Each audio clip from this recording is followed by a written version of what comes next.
La ferme Philo, c'est 150 kg de quota à produire chaque jour, avec environ 110 vaches en lactation. On a aussi un volet grande culture. En tout, on cultive 900 acres de terre annuellement. On fait une rotation maïs, soya, céréales. On est 4 actionnaires dans l'entreprise. Il y a mon père Denis qui a fondé l'entreprise en 1975. Ensuite, mon frère Jean-Denis, moi-même, et il y a mon oncle aussi, Simon Abel, qui est avec nous depuis plus de 20 ans. Je suis arrivé en 2001 sur l'entreprise. On a travaillé 20 ans dans le vieux bâtiment. On a fait zéro amélioration. Le confort des vaches était là, c'est sûr, mais le troupeau a presque doublé de mon arrivée en 2001 à notre sortie en 2019.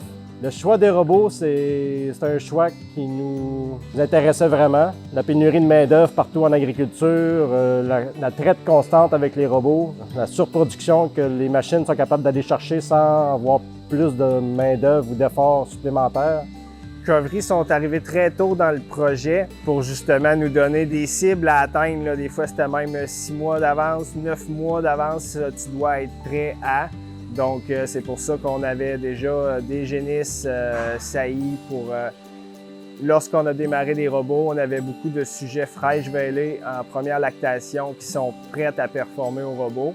La première année, ça a été une année d'adaptation, mais maintenant, on a trouvé notre routine, notre aire d'aller, notre vitesse de croisière pour l'alimentation, le nombre de vaches au robot pour faire notre quota. Pour nous, la traite robotisée est un système de traite que nous ne reviendrons pas en arrière avec les vaches attachées, avec l'ancien système de pipeline et de treilleuse automatique. Je recommanderais à d'autres producteurs d'opter pour la robotique s'ils sont à l'aise avec les outils informatiques puis le style de gestion qui est propre à la robotique. Nos visites avec Joanie sont régulières aux semaines et demie, 2 semaines. S'il y a des changements dans l'alimentation, on lui dit de passer prendre des analyses. Covery est présent pour les producteurs dans tous leurs objectifs qu'on définit avec eux, voir c'est quoi leur priorité à eux, parce que ça peut changer d'un producteur à l'autre. Puis on les accompagne dans leurs objectifs de production, autant à l'étable que dans les champs. La ferme ici sont assez performants, mais c'est surtout qu'ils sont présents dans l'étable, ils forment une bonne équipe.